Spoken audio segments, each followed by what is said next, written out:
fjalën Hamza. Me një seri dosjesh po shembin narkoshtetin e Edi Rams, piramidën më gjigande të ndërtimit në Europë, që te i kalon në mesatare 3 herë tregues në ndërtimeve të Bashkimit Evropian, goditjen e grupeve të mëdha në rang botror shqiptare të drogës të lidhura ka me krye me Edi Ramën. Kjo që ndodh dhe shifni të dashur qytetar dhe qytetare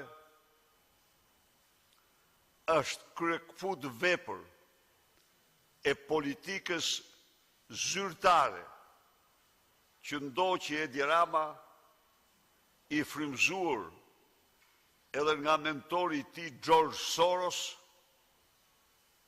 për kanabizimin e Shqipërisë dhe favorizimin e trafikut të drogave, dhe ju e shifni ku ka arritur.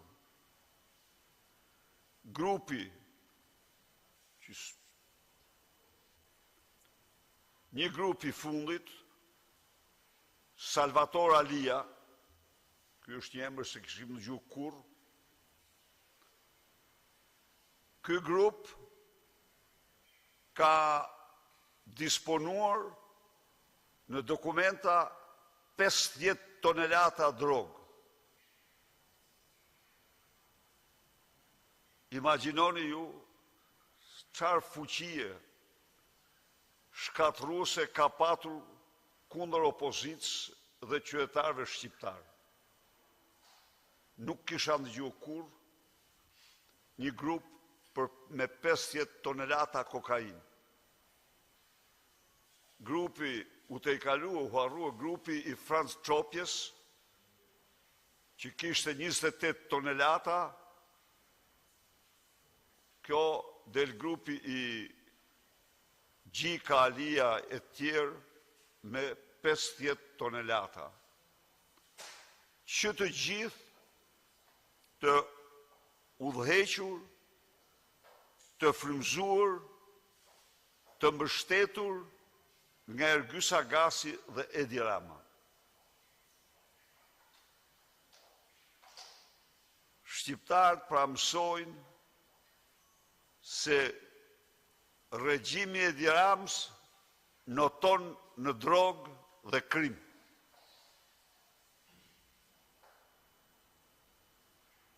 Duhet të theksoj këtu se në qoftë se antarë të këtyre organizatave, se para pak ditë ishte një tjetër, ishte grupi Arubës para pak ditë, antarë të këtyre organizatave janë dhjetra gjërësot në Shqipëri, ata që janë arrestuar janë më pak se gishtat e njërës dorë. Më pak.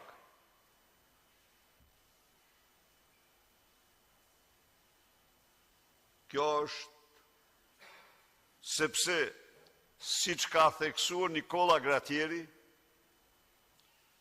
me atë shtet nuk mund të punohet, për arsye se i njoftojnë, u japin direkt informacionet bandave dhe kriminalëve organet shtetërore.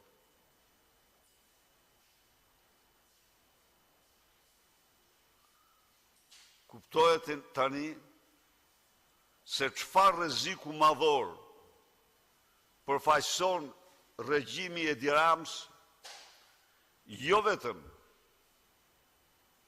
për shqiptarët, por për Europën dhe botën. Në Ekuador, shqiptarët vranë kandidatin rival të presidentit. E vranë. Në Kolumbi gjithashtu.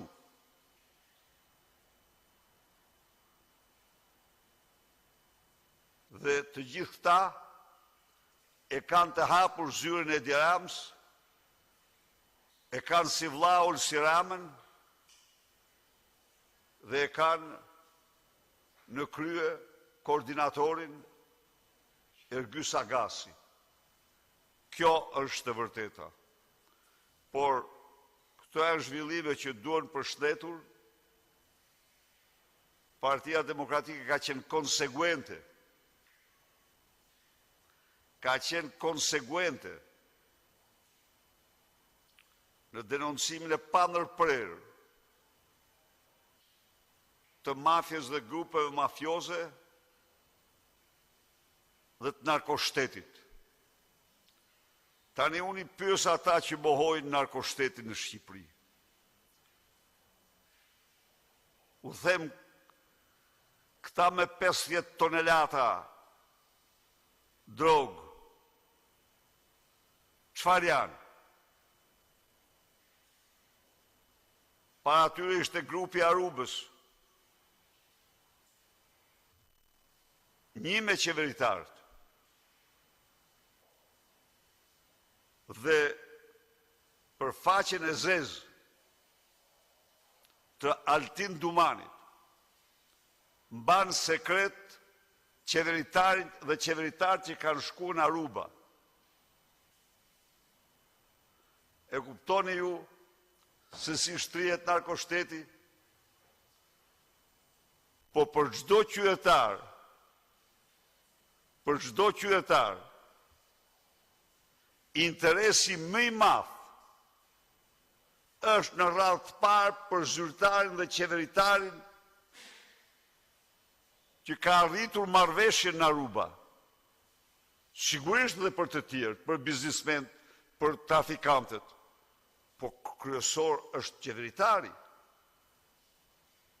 Ai është votuar, ai është emëruar për të mbrojtur vendin nga droga dhe korrupsioni, nga krimi. Ai autorizohet nga kryeministri për të bërë marrëveshje me drogën dhe korrupsionin. Dhe prokurori nuk ja u thot emri.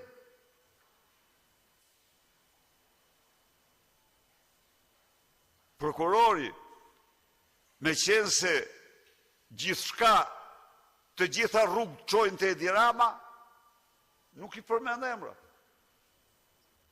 Dhe mediat heshtin.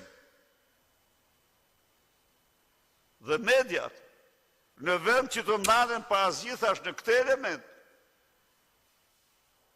sigurisht janë të inkriminuar dhe duhet të marrin atë që meritojnë që të gjithë biznismenët dhe të gjithë trafikantët.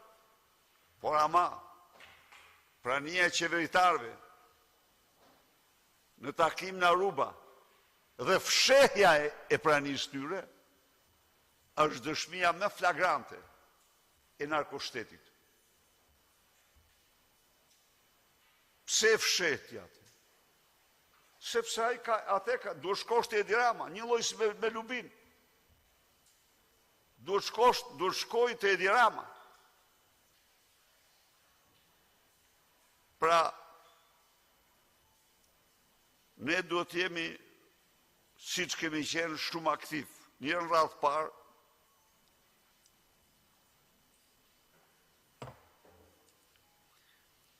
duhet të ndjehemi krenar se 8 vite në pushtet në territorin e Republikës Shqipërisë nuk u ndërtua asnjë kull. Asnjë kull.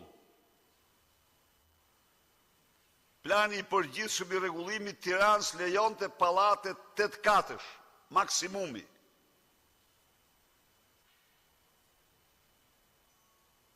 Le të lomotisin ç'të duan ata që mjes drek dark ushqen me gënjeshtat e tyre, por qeveria e Partisë Demokratike nuk autorizoi dhe nuk lejoi ndërtimin e asnjë kulle në Shqipëri.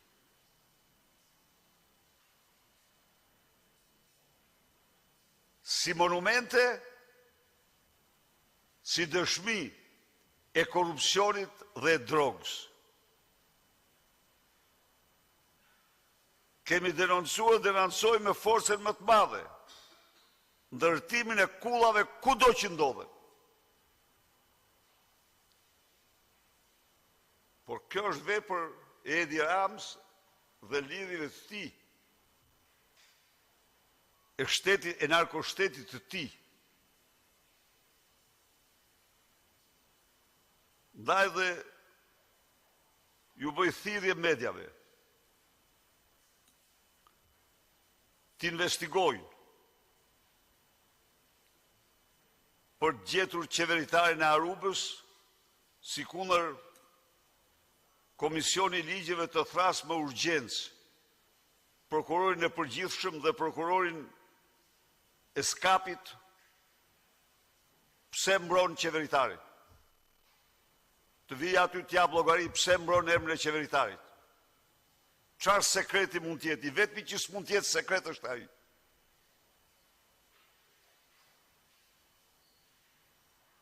I vetmi që s'mund të jetë sekret është ai.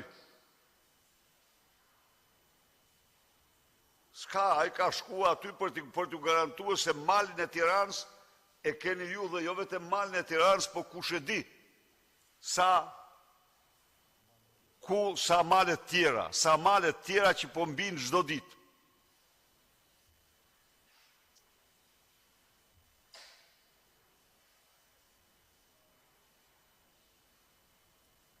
Edi Rama i sfazur vazhdon përdor udhëtimet ndërkombëtare për të sulmuar në mënyrë absolutisht amorale protestën, internetin, media sociale.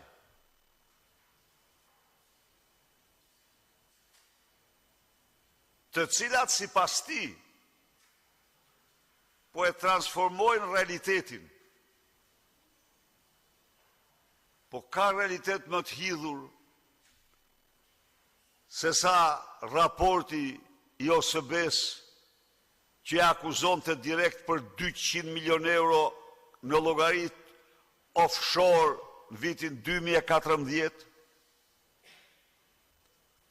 dhe që s'bëri gë kasmëk se janë nxirrin faturat. A ka realitet më të hidhur se sa djegsat 400 milion euro njerëz është ndërtuar kryesorit, tjerët janë jashtë përdorimi?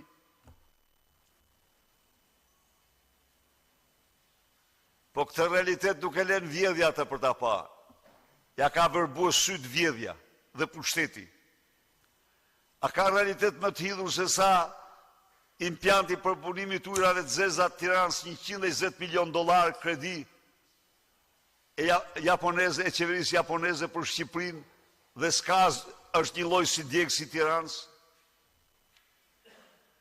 A ka realitet më të hidhur se sa kostot e punëve publike 8-10 herë më të larta se në Bashkimin Evropian?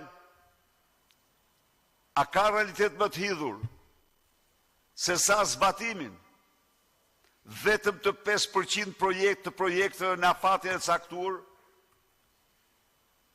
A ka realitet më të hidhur se sa rrokulliste shqiptarëve nga qytetarët më të mirë të paguar në qytetarët më të keq të paguar në rajon? A ka realitet më të hidhur se sa çmimet stratosferike në Shqipëri si në asnjë vend tjetër të rajonit? U mor vesh sa ka arrit qeraja mesatare. Qeraja mesatare 770 euro. Imagjinoni, ka arrit 2/3, më shumë se 2/3 e rrogës. A nuk është ky një mekanizëm i përzënjes shqiptarëve nga Shqipëria? A ka realitet më të hidhur sarajet e tij? Gjej pak një kryeministër tjetër me saraje 720 metër të gjata të themelet dhe me park dhe kopsht 8400 metra. Këtë e verbër si shef këto ti. A ka realitet më tillë se pallati, 5 kate mbi tokë, 2 kate nën tokë, pas një faturë, dhe ndërtuesi i tij merr 360 milionë euro për rrugën Quksja-Floç. Pra këto nuk janë realiteti, këto që janë dokumenta shtetërore të gjitha. Në dokumenta zyrtare, këto janë deformime të TikTokut dhe të mediave sociale.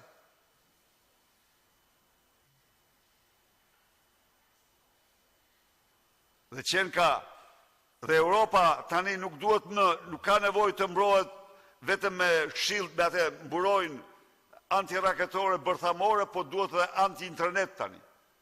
Të mbrohemi dhe nga mburoja shpifive të internetit dhe TikTokut e të këtyre. Turp të ketë. Enver Hoxha s'mund fliste më ndryshse se ky në Berlin. Kjo që nga pas ka nevojë Europa, jo vetëm për atë, po edhe për këtë mburojë. I përshtes ata shqiptar që ja treguan vendin aty. I përshtes guximtar. Ja zun derën dhe ja nxin fytyrën. E detyron të bëjë edhe gjeste rrugaçi aty.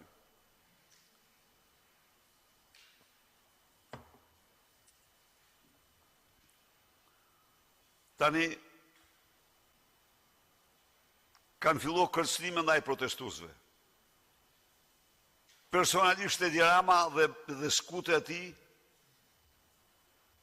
marrin familjar,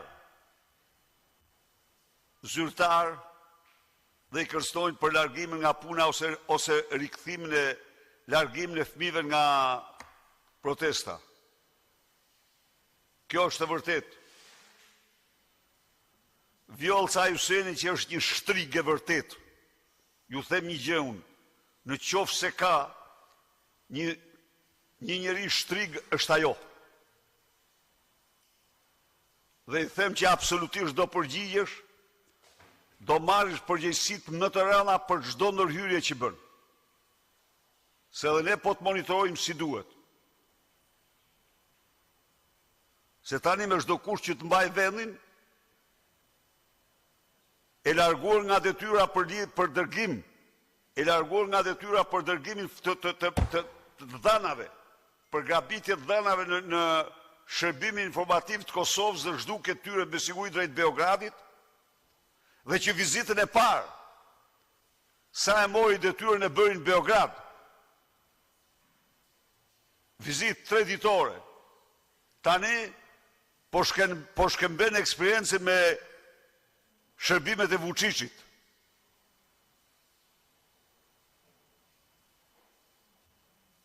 Ajo duhet të thirret në komision dhe duhet të jap llogari gjerën një përbërmëtarinë e saj. Është një protestë paqësore me mbështetjen më të fuqishme popullore. Është protesta më paqësore që ka njohur Shqipëria në tërë ekzistencën e saj. Ndaj dhe denoj me forcën më të madhe, si kundër u bëj thirrje të gjithë intelektualëve shqiptarë, të gjithë pedagogëve, mësuesve, inxhinierëve, mjekëve, të rikthehen në misionin e tyre, të mbrojtjes interesit publik, të mos humbasin trenin, të mos harrojmë se tjetër është profesioni është zanat,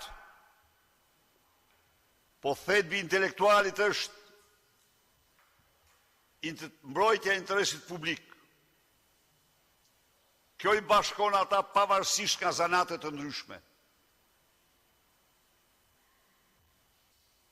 Mos t'i lejojnë vetët të tradhtojnë vetën e tyre, të tradhtojnë misionin e intelektualit duke përcjell me indiferencë këto zhvillime të jashtëzakonshme. Aty janë me qindra, me mijëra intelektual, por duhet të jenë, unë i përgëzoj mësues të gjimnazeve, të cilët kanë mobilizuar masivisht gjimnazistët, përgëzoj të gjithë studentët dhe gjithë pedagogët që janë aty, por kërkoj çdo intelektual vendin e ka në atë protest. Nuk ka protest, është humbë, do humbasin shansin e jetës. Është protest qytetare, më qytetare. Mund t'jesh, mund të mos kesh bindje partjake, mund të mos duash këtë parti, atë parti, mund t'jesh i mërzitur me këtë, me atë, po atë në qytetarët aty. Shko si qytetar, bëj detyrën si qytetar.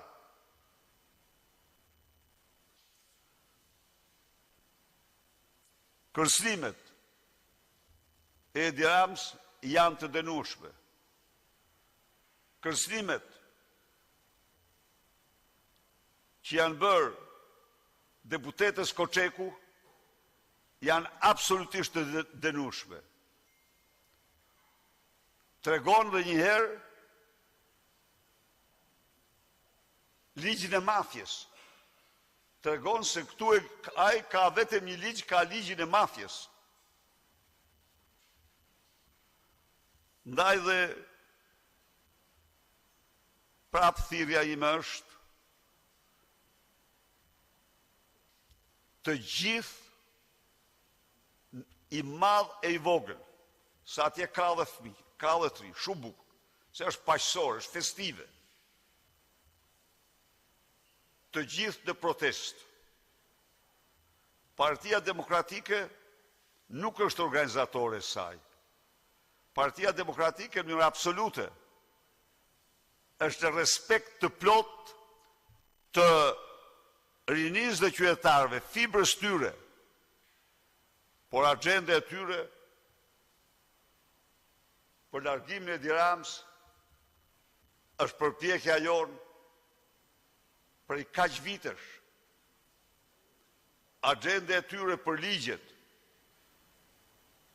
është dokumentuar se ka qenë pas një kompromis agenda jonë dhe kemi paguar çmimet për atë agendë. Agenda e tyre kundër korrupsionit është agenda jonë.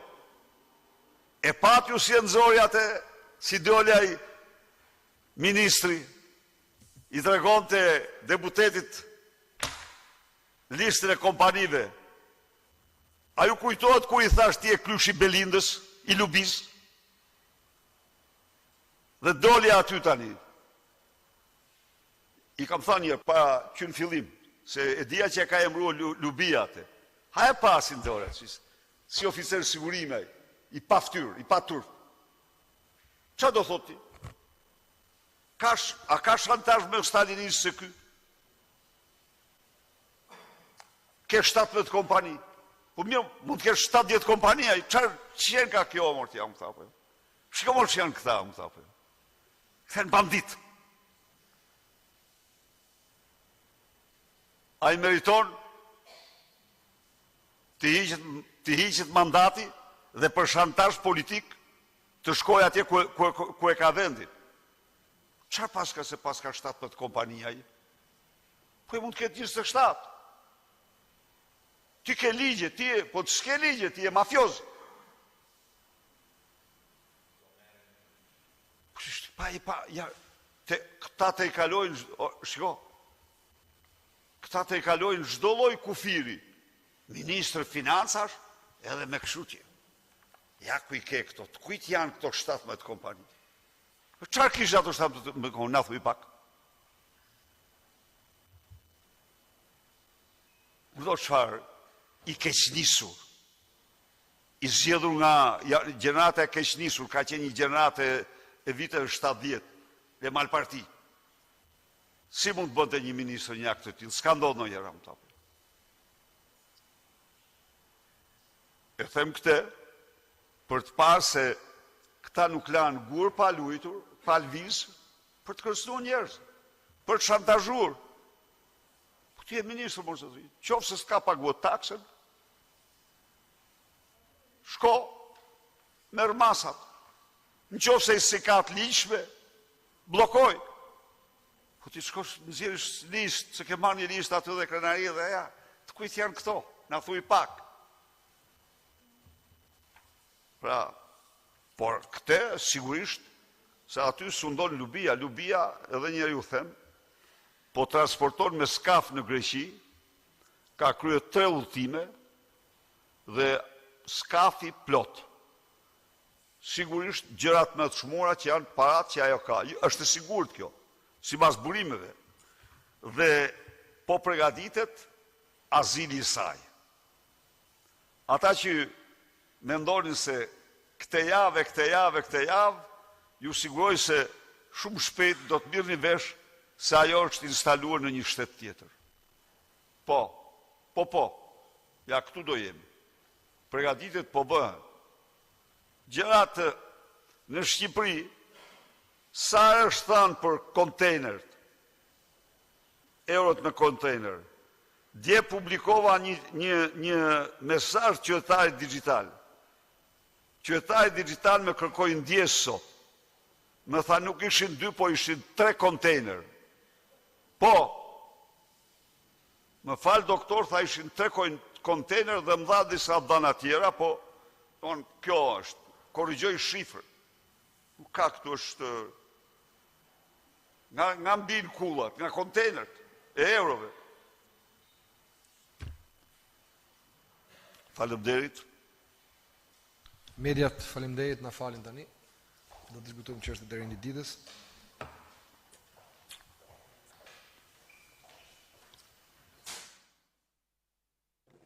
Mirë, ishte kjo fjala e zotit Berisha.